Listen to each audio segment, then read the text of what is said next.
Welcome back. We've got 4 minutes left of trade. Time for the closing countdown. Let's trade the close with Mike Lewis, Managing Director of U.S. Equity Cash Trading at Barclays. Mike, I think last time you came on, you said we were due a couple of % of a pullback. Is that still your position?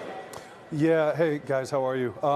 Yeah, that still remains my position. I think when you look at where we are right now, this week is arguably the most catalyst-laden week that we've had in 2019.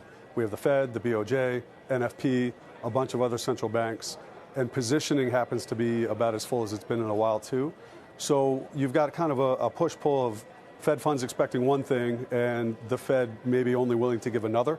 So there's a pretty big divergence between the two. And when you look at last week, when the ECB came out with their decision on rates and guidance in terms of maybe having QE or not, it was a lot less dovish than people had expected.